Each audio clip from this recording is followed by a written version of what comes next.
കുറച്ച് നാളുകളായിട്ട് എൻ്റെ മനസ്സിലുണ്ടാകുന്ന ഒരു സംശയം. അതൊന്നും നിങ്ങളുമായിട്ട് പങ്കുവയ്ക്കാമെന്ന് വിചാരിച്ചിട്ടാണ് ഞാനിപ്പോൾ വീഡിയോ ചെയ്യുന്നത് കേട്ടോ. സംസാരിക്കുന്ന മറ്റാരെക്കുറിച്ചല്ല, നമ്മുടെ രേണു സുധിയെക്കുറിച്ച് തന്നെയാണ്. കുട്ടി ഇപ്പോൾ 2ാമത്തെ കീമോ കഴിഞ്ഞിട്ട് ഇരിക്കുന്നു. ശത്രുക്കൾ പോലും വരരുതേ എന്ന് നമ്മൾ പ്രാർത്ഥിക്കുന്ന ഒരു രോഗമാണ് ക്യാൻസർ. അത് ആ കുട്ടിക്ക് വന്നുപെട്ടിരിക്കുന്നു. 2ാമത്തെ കീമോ കഴിഞ്ഞു.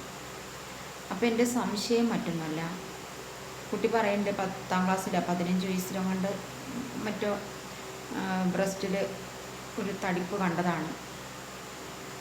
ആരോടോ 1-2 പേരുടെ കണ്ട് പറഞ്ഞു, പിന്നെ അതവിടെ മൂടി വെച്ചു. ഇങ്ങനെയൊക്കെയാണ് സംസാരിച്ചത്.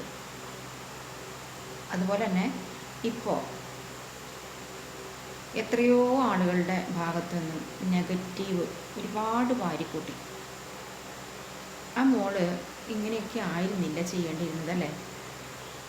ഉള്ള കാര്യം ഉള്ളതുപോലെ എല്ലാവരോടും പറഞ്ഞ് ഒരു നല്ല കുട്ടിയായിട്ട് മുന്നോട്ട് പോയിരുന്നെങ്കിൽ ഈ ആളുകൾ മുഴുവനും എത്രയോ പേര് യൂട്യൂബേഴ്സ് മുഴുവനും ആ കുട്ടീനെ വെച്ച് കണ്ടന്റ് ഉണ്ടാക്കി അതിനുള്ള സാഹചര്യങ്ങൾ ആ കുട്ടീനെ ഉണ്ടാക്കി കൊടുക്കുന്നതാണ്.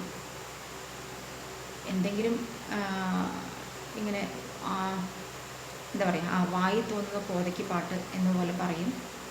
അത് യൂട്യൂബേഴ്സൊക്കെ ഏറ്റുപിടിക്കും. അവർക്ക് നല്ല കണ്ടന്റ് ഉണ്ടാവും. ഇങ്ങനെയൊക്കെ ആയിരുന്നു കഴിഞ്ഞ കാലങ്ങൾ. അപ്പം ഞാൻ ചോദിക്കുന്നത്, ഇതിൻ്റെയൊക്കെ വല്ല ആവശ്യമുണ്ടായിരുന്നോ? ഇങ്ങനൊരു വയ്യാത്ത അവസ്ഥ നേരത്തെ അറിയാമായിരുന്നുവെങ്കിൽ ട്രീറ്റ്മെൻറ്റ് നേടാമായിരുന്നു. അതുപോലെ തന്നെ ഋതപ്പൻ ഉണ്ണിയായിട്ട് വന്ന സമയത്ത് കുടിച്ചത് ഈ മുലപ്പാലാണ്. അതുപോലെ തന്നെ പിന്നീടായാലും ഈ ആളുകളുടെ വെറുപ്പ് മുഴുവൻ സമ്പാദിച്ചു കൂട്ടേണ്ട വല്ല ആവശ്യമുണ്ടോ? ഇതൊക്കെ ശരിക്കും ഇങ്ങനെയൊക്കെ മനുഷ്യർ ചെയ്യാൻ പാടുണ്ടോ? ഒന്നാമത്തെ കാര്യം ഞാൻ പറയുന്നത്, ഫസ്റ്റ് അത് ചെറിയ പ്രായത്തിൽ അറിഞ്ഞ സമയത്ത് അത് ഉത്തരവാദിത്തപ്പെട്ടവരോട് പറയണം. പറഞ്ഞിട്ട് അതിന് വേണ്ട ബാക്കി കാര്യങ്ങൾ ചെയ്യണം. അത് ചെയ്തില്ല, അങ്ങനെ മൂടി വെച്ചു. അതുപോലെ തന്നെ ഇപ്പോൾ സുധിയുടെ വൈഫായി വന്നു, സുധി ഇല്ലാതായി. ആ സമയത്തൊരു ഒരു ഒരു എന്തെന്നാ പറയാൻ വാക്കുകളില്ല. ആ രീതിയിലൊരു ഒരു ആർമാദിക്കലായിരുന്നു അല്ലേ, അങ്ങനൊരു വേടി ഉണ്ട്. ഒരു തലമറന്ന് എണ്ണ തേക്കുക എന്നൊക്കെ പറഞ്ഞ പോലെ എന്തൊക്കെയോ കുറച്ച് കാര്യങ്ങൾ കാട്ടിക്കൂട്ടി. അത് കണ്ട് മടുത്ത ജനങ്ങൾ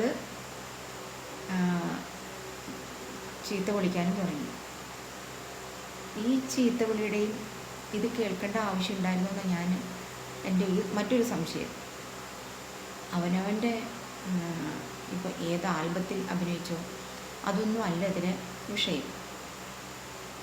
ജനങ്ങളോട് നല്ല രീതിയിൽ ഇടപെടുക, നല്ല പോലെ സംസാരിക്കുക, നല്ല ഭാഷ സംസാരിക്കുക. ഈ വായിൽ നിന്ന് വരുന്ന വാക്കും കയ്യിൽ നിന്ന് പോയ കല്ലും പിന്നെ പിടിച്ചാൽ കിട്ടില്ല എന്നാണ് പറയുന്നത്. അപ്പോൾ അങ്ങനെയൊക്കെ ഉണ്ടാകുന്ന സാഹചര്യങ്ങൾ ഒഴിവാക്കാമായിരുന്നില്ലേ? ഇതെല്ലാം കഴിഞ്ഞു. ഇപ്പോൾ രോഗത്തിൻ്റെ പിടിയിലാണ്. അപ്പോൾ ഈ സമയത്ത് നമുക്കൊക്കെ രേണുവിന് വേണ്ടി പ്രാർത്ഥിക്കാൻ മാത്രമേ പറ്റൂ. ഈ പ്രാർത്ഥിക്കുന്ന സമയത്തും ഈ കുട്ടിയുടെ വായിൽ നിന്ന് വന്ന വാക്കുകളും ഈ കുട്ടിയെ മറ്റുള്ളവർ പറഞ്ഞതും ഒക്കെ നമ്മുടെ മനസ്സിൽ കൂടി ഇങ്ങനെ ഓടി പോകും. എല്ലാം നമുക്ക് മായ്ച്ചു കളയാം. ഇനി രേണു ഒരു നല്ല കുട്ടിയായിട്ട് നല്ല ആൽബങ്ങളിലൊക്കെ അഭിനയിച്ച് നല്ലൊരു ചാനൽ വളർത്തിയെടുത്ത് നമ്മുടെ ഒക്കെ പ്രിയങ്കരിയായ നല്ലൊരു മോളായിട്ട് ഉണ്ടാവട്ടെ, അങ്ങനെ തിരിച്ചു വരട്ടെ എന്ന് പ്രാർത്ഥിച്ചുകൊണ്ട് നിർത്തുന്നു കേട്ടോ. പിന്നെ കാണാം.